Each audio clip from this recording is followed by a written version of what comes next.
जा रही है और साथ ही लोगों को भी चौकन्ना रहने की जरूरत है इस वक्त, क्योंकि खतरा अभी टला नहीं है। जब तक जांच हर पहलू पर कंप्लीट नहीं हो जाती और इस धमाके के पीछे का सच सामने नहीं आ जाता। हालांकि जो आपने जिक्र किया कि अगर सीएनजी ब्लास्ट होता है तो उसकी इंटेंसिटी के बारे में, वो कितना घातक हो सकता है या फिर उसका कितना प्रभाव हो सकता है, लेकिन जो ये रिया धमाका हुआ, 3 से 4 और गाड़ियां भी इसकी चपेट में आई, 8 लोगों के मारे जाने की खबर अब तक सामने आ रही है, 25 से ज्यादा लोग घायल भी बताए जा रहे हैं। यानी विस्फोट तो ये तगड़ा था, संभावनाएं ज्यादा नजर आती है कि आतंकी साजिश हो इस धमाके के पीछे। अक्षय जी, सबसे पहले तो मैं अपडेट कर देना चाहता हूँ कि सूत्रों के हवाले से जो भी जानकारी सामने आ रही है कि हाँ मरने वाले। मुकेश, मैं आपके पास आऊंगा। रिया, मेरा सवाल ये आपसे था, क्या संभावना है, क्योंकि आप कई गाड़ियों के जिस तरीके का सर ब्लास्ट हुआ, ब्लास्ट की मैं बात करूं कि स्टार्टिंग में सबको यही लगा कि नॉर्मल गाड़ी ब्लास्ट या सीएनजी ब्लास्ट होने के कारण हुआ है, लेकिन ब्लास्ट होने के बाद जो मंजर था, जो तस्वीरें निकल के आई है, वो तस्वीरें कुछ और ही साझा कर रही है। कुछ जो यहाँ की मैं तस्वीर की मैं बात करूँ लाल किला की, वो तस्वीर कुछ और ही बता रही है घटनास्थल की, क्योंकि ब्लास्ट के बाद बहुत से लोग घायल हुए, बहुत से लोगों की जान भी गई है और आसपास धमाका इतना तेज था कि आसपास के कई गाड़ी भी जल चुकी है, स्कूटी भी जल, जो रिक्शे होते हैं, ई रिक्शा, स्कूटी और गाड़ी, कई गाड़ी भी नुकसान हुए हैं। तो ये धमाका देखकर लगता है कि इसमें कोई बहुत बड़ी साजिश हो सकती है, इसके पीछे किसी टेररिस्ट का भी हो सकता है, क्योंकि इससे पहले भी लाल किला में अगर मैं बात करूं, क्योंकि फेस्टिवल के समय में भी लाल किला को ब्लास्ट करने के लिए कई बार ऐसी धमकियां मिल चुकी है, जिस चीज को लेकर ये इलाका को जब फेस्टिवल टाइम भी आता था तो इस इलाके को हाई अलर्ट पे रखा जाता था, क्योंकि इस तरीके की ब्लास्ट करने की मैं बात करूं तो इस बार कई बार लाल किला को धमकी मिल चुकी है और दिल्ली के कई इलाकों में भी ब्लास्ट बहुत साल पहले हो चुके हैं।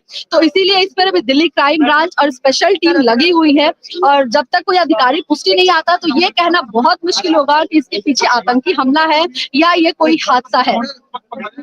बिल्कुल, लेकिन अपने अपने कयास लोगों की तरफ से भी लगाए जा रहे हैं। जितना जोरदार ये धमाका था, इतने लोगों की जो जान गई है। रिया, अगर वहाँ की कुछ तस्वीरें आप दिखा पाए हमारे दर्शकों को कि वहाँ पर क्या कुछ माहौल इस वक्त देखने को मिल रहा है, आप दिखा सकते हैं? जी, मैं आपको तस्वीर दिखाना चाहूंगी। अभी मौजूदा को तो इस इलाके को पूरा खाली करवा दिया गया है। मैं कैमरा ये करती हूँ, बैक करके आपको दिखाती हूँ कि इलाके को पूरा खाली करवा दिया गया और आपको केवल इस वक्त दमकल की गाड़ियां, मीडिया और एम्बुलेंस आपको खड़ी दिखाई देंगी। इसके अलावा दिल्ली पुलिस इस वक्त मौजूद है, दिल्ली पुलिस की पूरी टीम मौजूद है और इस इलाके को खाली करवाकर इस इलाके को हाई अलर्ट में अभी रखा गया है।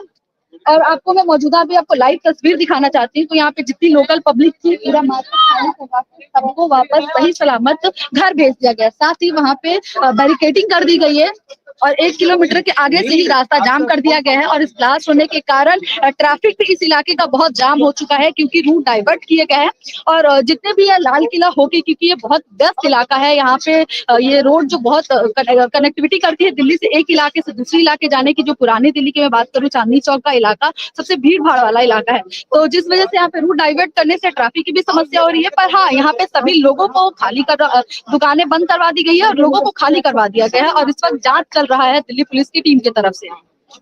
रिया, आपके पास कुछ लोग भी दिखाई दे रहे हैं, अगर कोई बातचीत आप किसी से कर सकती हैं कि जिसने इस धमाके को देखा, कोई चश्मदीद ऐसा हो वहां पर?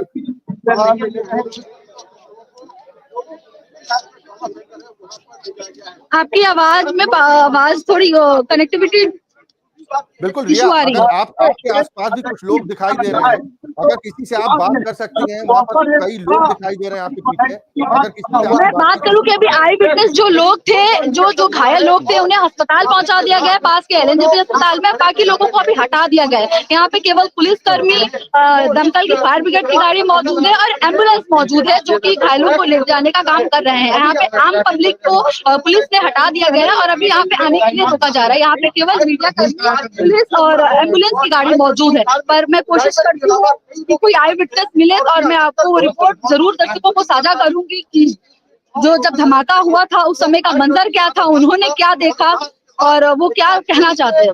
वहाँ पर इलाके को खाली करा दिया गया है, वहाँ पर मीडिया कर्मियों की मौजूदगी देखने मिल रही है और फायर ब्रिगेड के कर्मचारी वहाँ पर मौजूद है और आप बता रहे हैं कि इन्वेस्टिगेशन लगातार की जा रही है।